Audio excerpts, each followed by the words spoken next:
Buenas noches. El día de hoy vamos a tocar un tópico que se llama genética molecular.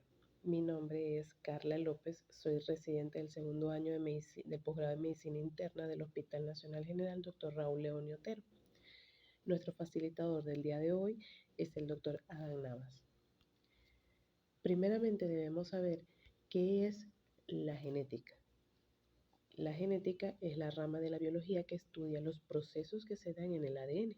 ¿Cuáles son estos procesos? Bueno, la duplicación, la reproducción, que es cuando se transfiere material genético de los padres hacia el hijo, variación de expresión genética y otros factores que intervienen en la dinámica de los genes están el ambiente, que estudia la interrelación de los genes y el entorno físico y social.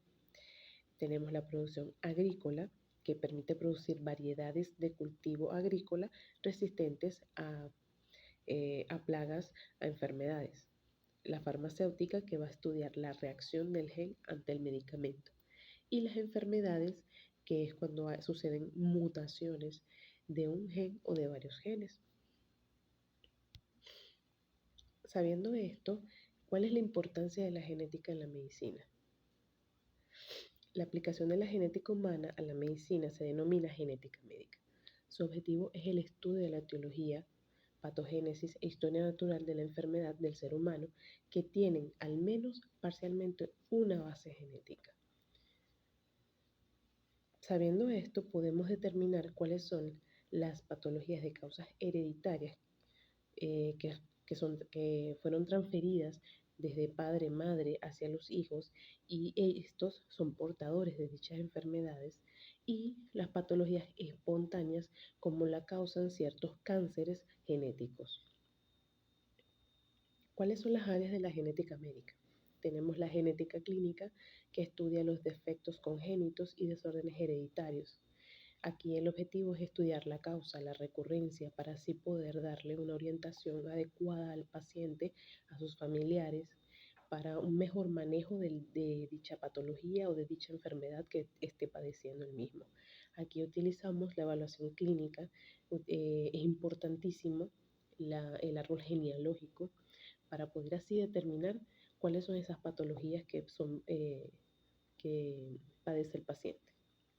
Tenemos la citogenética, analiza el material genético a nivel de cromosoma, que es lo que se denomina cariotipo convencional. Aquí, al día de hoy, se utilizan ciertos estudios como el FISH, que es la hibridación in situ fluorescente, y el CGH, que es la hibridación genómica comparativa, que por medio del microscopio podemos determinar cuáles son esas patologías que están afectando o dónde está el defecto, mejor dicho, dónde está el defecto en el cromosoma. Tenemos la genética molecular que identifica defectos o mutaciones que afectan a la estructura molecular del ADN. Dichos defectos no pueden ser visualizados al microscopio. Ahora, ¿cuáles son los desórdenes de origen genético? Tenemos los defectos congénitos y el retraso mental, tenemos los problemas de reproducción, tenemos el diagnóstico prenatal, los desórdenes de herencia mendeliana y el cáncer hereditario. Sabiendo esto, entramos a las bases cromosómicas de la herencia, es decir, el origen de todos estos defectos que van a ocasionar dichas enfermedades. Aquí salen a relucir dos autores, Theodore Boveri, que por medio del estudio de un erizo de mar, investigó el papel del núcleo y del citoplasma en el desarrollo embrionario, dando como resultado así la herencia biológica. Y Walter Sutton, que por medio de la formación de gametos de saltamontes descubrió la división celular para la producción de gametos, o sea, la producción de óvulos y espermatozoides, mecanismo que se conoce como meiosis. Ya sabiendo estas dos estos dos descubrimientos que hicieron estos autores, tenemos los siguientes postulados. Tenemos los genes están localizados en los cromosomas. ¿Qué quiere decir esto? Que una determinada porción de la cadena de ADN que forma al cromosoma es un gen, así como este se visualiza en la flechita que está redondeando a una porción de la cadena de ADN. Otro postulado es que cada gen ocupa un determinado lugar dentro del cromosoma llamado loci en plural y locus en singular. ¿Qué quiere decir esto? Que hay genes que están situados en el cromosoma de manera lineal. Y que estén situados de esta manera proporciona que cada cromosoma contiene una determinada información, así como muestra la flechita, el cuadrito rojo que está allí, el cromosoma número 7. También hay otro postulado que dice, en un mismo cromosoma hay diferentes genes, como por ejemplo el que está redondeado, el círculo negro que está redondeado en la imagen donde salen los dos cromosomas de colores, y que pueden ser cercanos y o lejanos, mejor dicho, o lejanos, como lo señala la flechita negra que está un poco más abajo del círculo negro. Muy bien, entonces en un mismo cromosoma hay diferentes genes. Están los genes de color de ojos, gen de color de pelo, gen de textura de pelo, gen del lóbulo de la oreja, gen de color de piel. Entonces pueden acercarse o pueden alejarse. Y tenemos que los organismos diploides poseen dos N, siendo así el número, la letra N, el número de tipos de cromosomas. Entonces tenemos este dibujo aquí, hacia el lado de la esquina, donde están los cromosomas dentro de un círculo.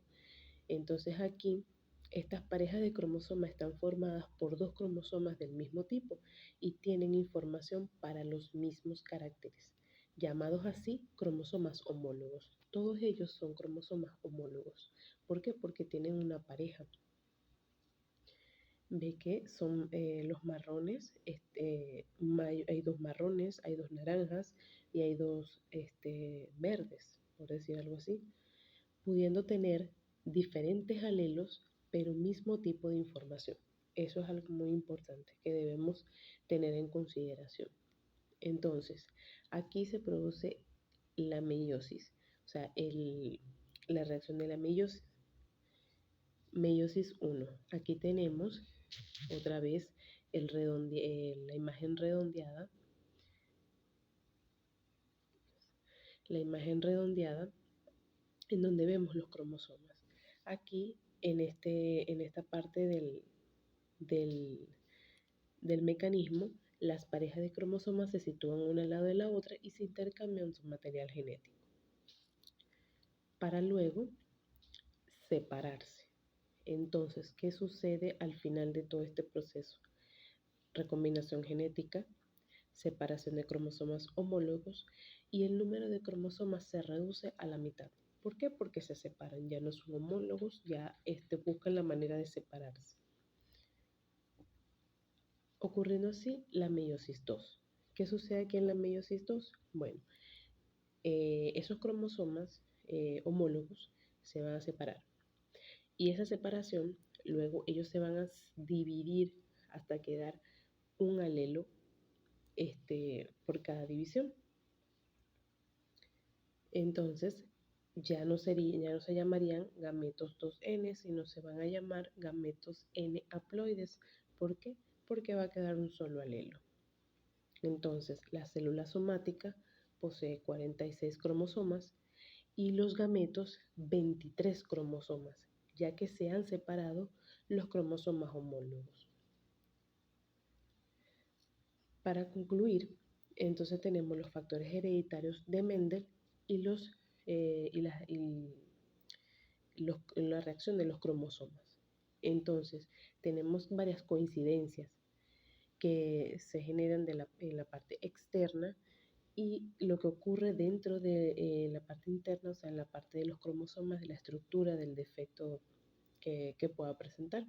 En cuanto a los factores hereditarios de Mendel, tenemos que cada individuo posee dos factores por carácter. Y en la reacción de cromosomas, en cada célula hay dos cromosomas de cada tipo, parejas de homólogos, que vimos anteriormente. Esa es la primera coincidencia. La segunda coincidencia es que cada gameto solo lleva uno de los factores. Y en cuanto a la reacción de cromosomas, dice que los cromosomas homólogos se separan durante la meiosis. Cada gameto solo lleva uno de ellos. Esa es la segunda coincidencia. Y la tercera sería, de los factores hereditarios del individuo, uno procede de la madre y otro del padre. Y en cuanto a la reacción de cromosomas, la mitad de los cromosomas del cigoto procede del óvulo y la otra mitad del espermatozoide.